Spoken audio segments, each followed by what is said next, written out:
Is the Emperor of Mankind truly evil? For as long as I have been immersed in the grim darkness of the far future, one figure has stood monolithic at its very centre, the Emperor of Mankind. He is the anathema to chaos, the master of mankind, the God Emperor of the Imperium. His image is one of divine golden light, a silent enthroned god to whom trillions pray for deliverance. For many newcomers to the lore of Warhammer 40,000, and indeed for the citizens of the Imperium itself, he is the unequivocal hero of the human race. He is the saviour who pulled humanity from the brink of extinction and set it upon the path for galactic dominion. But the deeper one dives into the tangled, blood-soaked history of the universe. The more that gilded image begins to crack, revealing something far more complex and, I would argue, far more terrifying beneath. The question that has haunted me for years is not whether the Emperor was a good man, but whether he was, in fact, truly evil. To understand the case for the Emperor, one must first understand the abyss from which he emerged.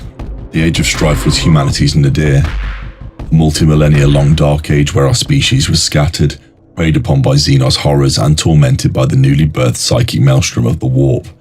Worlds were isolated, technology devolved, and humanity was reduced to a state of brutal barbarism on a galactic scale. Into this chaos stepped the Emperor, a being of immense psychic power and seemingly immortal life.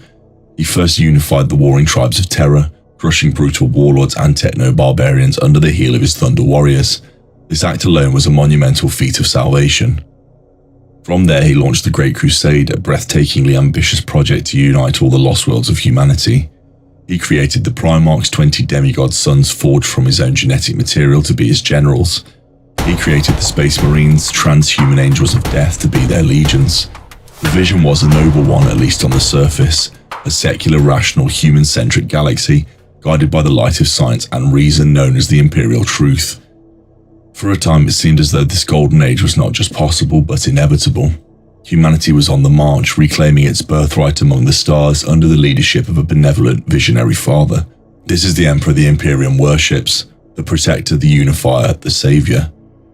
However, this is where the professional veneer of the historian must peel away the layers of propaganda. It is in the methods of the Emperor that we find the roots of a profound and chilling tyranny. His first sin, arguably his greatest, was deceit. The Imperial Truth, his creed of atheism and scientific rationalism, was a lie. He, a being who could stare into the warp and wrestle with its entities, made a pact with the Chaos Gods themselves deep beneath the sands of Moloch to gain knowledge and power. Denied the existence of those very gods to his people and even his own sons. His intentions may have been to starve the ruinous powers of the worship they craved, but in doing so he left humanity ignorant and spiritually defenseless against this greatest existential threat. He knew the predator waited in the dark, but he told his children there were no monsters. This calculated deception was not the act of an honest guide, but of a master manipulator.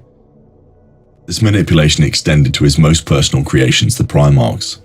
He referred to them as his sons, yet his actions speak not of a father, but of a craftsman examining his tools. He viewed them as instruments of conquest, each designed for a specific purpose. When Angron was discovered, a tortured gladiator slave on the world of Nukeria, the Emperor did not save Angron's fellow slaves. He simply plucked his prized asset from the battlefield, leaving Angron's only true family to be slaughtered.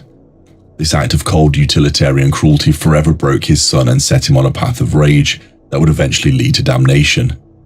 He chastised Lorgar for his faith, humiliating him and his entire legion, failing to understand that a soul desperate for meaning would simply seek it elsewhere, which Lorgar promptly did in the arms of chaos. The Emperor's inability to show genuine compassion or paternity, his failure to see his sons as anything more than components in his grand machine, was the very weakness that the forces of chaos would exploit to orchestrate the Horus Heresy. He forged the knife that would one day be plunged into his own back. Beyond deceit and emotional cruelty lies the Emperor's capacity for breathtaking violence. Before the Space Marines, there were the Thunder Warriors. These were the soldiers who won terror for the Emperor, yet when their purpose was served, he did not grant them a peaceful retirement. He ordered their systematic extermination, a secret genocide that paved the way for his more stable and controllable Space Marines. This single act reveals a core aspect of his character. Anything and anyone that's outlived its usefulness was to be discarded without sentiment. This policy was writ large across the galaxy during the Great Crusade. It was not a mission of diplomacy or federation, it was a campaign of conquest and, when necessary, xenocide. Peaceful advanced alien civilizations like the Interrex, which had learned to coexist with other species and even had knowledge of chaos, were not brought into alliance, they were brought to ruin. The Emperor's vision was not one of a peaceful galaxy, but of a human galaxy, and any non-human element that stood in the way was an obstacle to be annihilated. His Imperium was built on a foundation of countless alien bones. This is not the work of a benevolent unifier, it is the actions of an absolute supremacist, a tyrant whose vision countenanced no compromise and no equals. The ultimate defense for the Emperor's actions often rests on the idea of the greater good. His final project, the Human Webway, would have severed humanity's reliance on the treacherous warp for interstellar travel, shielded the species from chaotic predation, and guided our psychic evolution. The end goal was nothing less than the salvation and apotheosis of the human race. And so the argument goes, are not all the atrocities, the lies, and the genocides justified if the end result is a paradise for humanity? Here the argument collapses under the weight of its own tragic irony. His grand plan failed.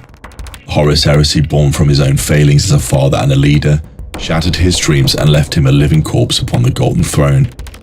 His Imperium, denied the truth of the warp, was left to fester in superstition and ignorance.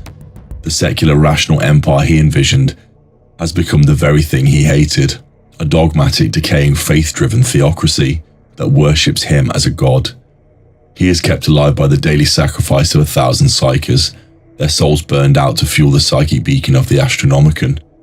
The Imperium of the 41st millennium is the greatest monument to the Emperor's failure, a galactic prison built from the ruins of his ambition. So is the Emperor of mankind evil? I no longer believe the question can be answered with a simple yes or no. He is a figure who transcends such simplistic labels. To call him evil is to ignore the very real abyss of the age of strife he sought to conquer and the genuine existential threats humanity faced. He was perhaps a necessary monster for his time, but to call him good is to willingly blind oneself to the mountains of skulls on which the Imperium was built, the lies he told and the cold, unfeeling cruelty he deployed as his primary tool. I have come to see him as the ultimate tragic figure of literature, a being of unimaginable power and vision whose fatal flaw was his utter lack of humanity. He loved mankind as a concept but seemed incapable of loving a single human. He sought to save our species, but in his arrogance, his cruelty and his deceit, he sowed the very seeds of his damnation. He is not a savior, nor is he a simple villain. He is the architect of the gilded cage in which humanity now suffers, a tyrant of salvation whose legacy is a slow, agonizing death that spans 10,000 years. His story is the ultimate cautionary tale, that the path to hell is not paved with good intention, but sometimes engineered with magnificent, terrifying, and ultimately self-defeating purpose. This archive has now been fully decoded. Continue your journey into the librarium with the video displayed on screen. The vast wealth of the archives continues to reveal new knowledge of the dark history of the 40K verse.